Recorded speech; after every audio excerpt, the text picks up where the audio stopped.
नमस्कार दोस्तों, टीचर भी यूट्यूब चैनल में आपका एक बार फिर से बहुत बहुत स्वागत है। आपने अभी तक इस चैनल को सब्सक्राइब नहीं किए हैं तो लाल रंग का बटन दबाकर चैनल को सब्सक्राइब कर ले और बगल के घंटा बजा दे ताकि इस चैनल पर शिक्षक एवं शिक्षा से जुड़ी हर खबर और पत्र प्राप्त हो सके। इस वक्त राज्य के सरकारी स्कूलों के लिए सबसे बड़ी खबर आ रही है। 5वीं तक के बच्चों को मिलेगी स्कूल डायरी। प्राइवेट स्कूलों की तरह अब सरकारी स्कूलों में भी डायरी मिलेगी।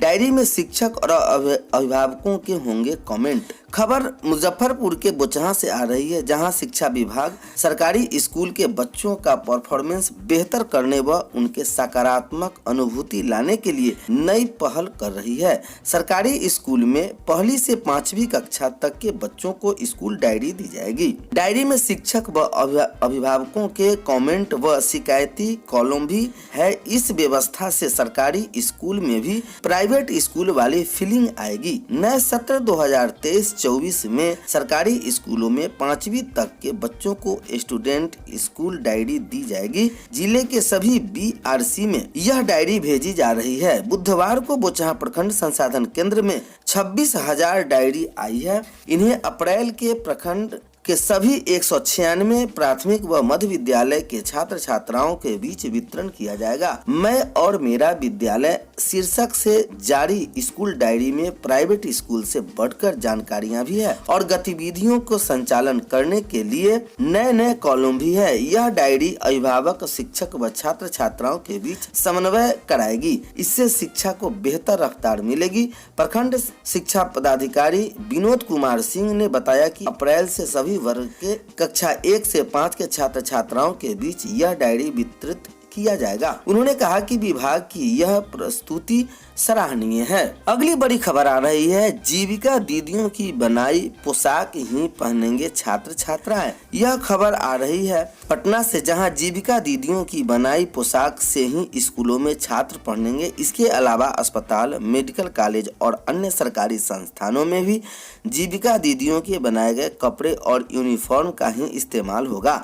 सरकारी संस्थानों में इस्तेमाल होने वाले कपड़ों की आपूर्ति के लिए पटना जिले के मनेर प्रखंड में जिले की पहली सिलाई कढ़ाई खोली गई है। इस इकाई में कपड़े के उत्पादन के साथ ही दीदियों को सिलाई के लिए प्रशिक्षण शुरू हो चुका है। यहाँ से प्रशिक्षण लेकर जीविका दीदियाँ अस्पताल, मेडिकल, स्कूल और अन्य सरकारी संस्थानों में इस्तेमाल होने वाले कपड़े और यूनिफॉर्म की सिलाई कर काम करेंगी। यह सिलाई इकाई जीविका दीदियों के लिए आय का जरिया होगा। जीविका के NF मैनेजर विपिन कुमार ने बताया कि जीविका दीदियों के 2 बैच की प्रशिक्षण दिया गया है। अभी 40 दीदियों का प्रशिक्षण चल रहा है। यह प्रशिक्षण कुल 15 दिन तक चलेगा। इससे पहले भी 50 जीविका दीदियों को प्रशिक्षण दिया जा चुका है। बताया जा रहा है कि प्रशिक्षण समाप्त होने के बाद सिलाई और उत्पादन का कार्य सुचारू रूप से शुरू हो जाएगा।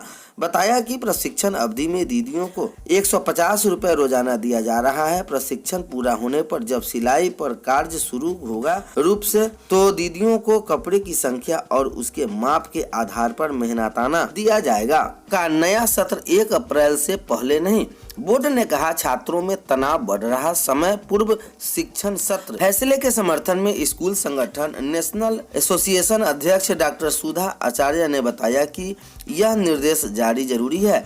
कई स्कूल पिछले कक्षाओं को समाप्त करने के साथ ही नई कक्षाएं की भी पढ़ाई शुरू कर देते हैं। अभिभावक बोले, लागू हो समान व्यवस्था।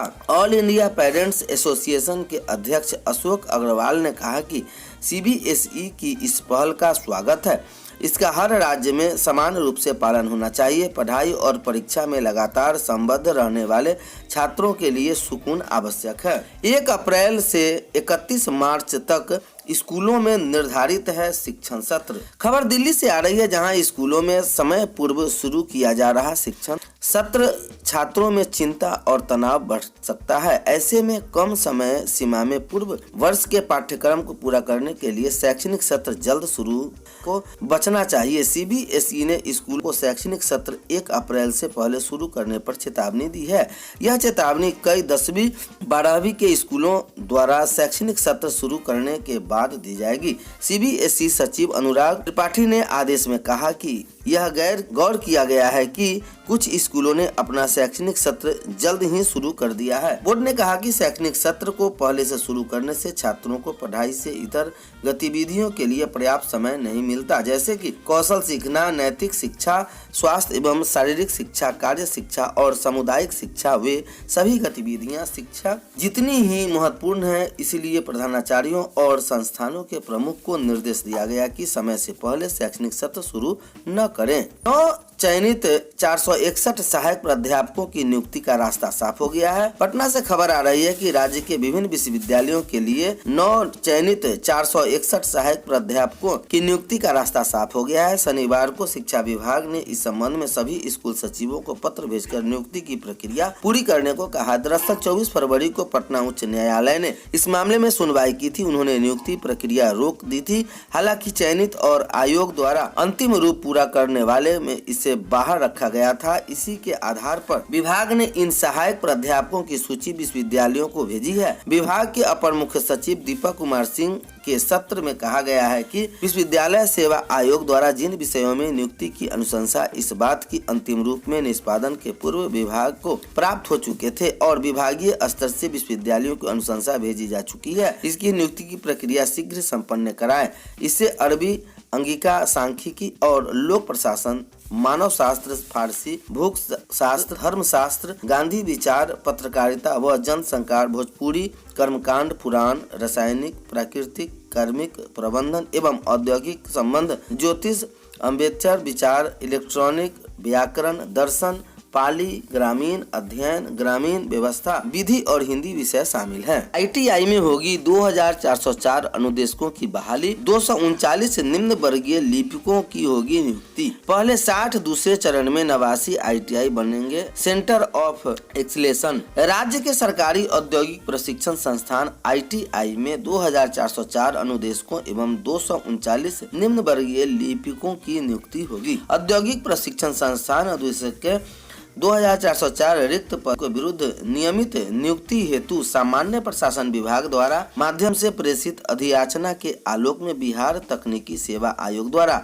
नियुक्त की जा रही है। बिहार तकनीकी सेवा आयोग से योग्य उम्मीदवार की अनुशंसा प्राप्त होने के उपरांत नियुक्ति की कार्रवाई पूर्ण कर ली जाएगी और 75 निम्न वर्गीय लिपिकों की नियुक्ति की प्रक्रिया अंतिम चरण में है। श्रम निवेदन 2022-23 वार्षिक कार्यक्रम 23-24 के मुताबिक टाटा के टेक्नोलॉजीज के सहयोग से पहले चरण के राज्य के 60 एवं दूसरे चरण के शेष 89 औद्योगिक प्रशिक्षण संस्थान को सेंटर ऑफ माननीय मुख्यमंत्री महोदय बिहार पटना, माननीय शिक्षा मंत्री महोदय बिहार पटना, अपर मुख्य सचिव महोदय शिक्षा विभाग बिहार पटना, 9 प्रशिक्षित शिक्षकों की वरीयता के संबंध में निवेदन पूर्वक कहना है कि राज्य के अप्रशिक्षित शिक्षक कार्यरत शिक्षकों को विभाग द्वारा प्रशिक्षण कराया गया, जिसके अंतर्गत NIOS के माध्यम से बड़ी संख्या में शिक्षक प्रशिक्षित हुए। विभिन्न जिलों में पदाधिकारियों द्वारा शिक्षकों को यह बताया जा रहा है।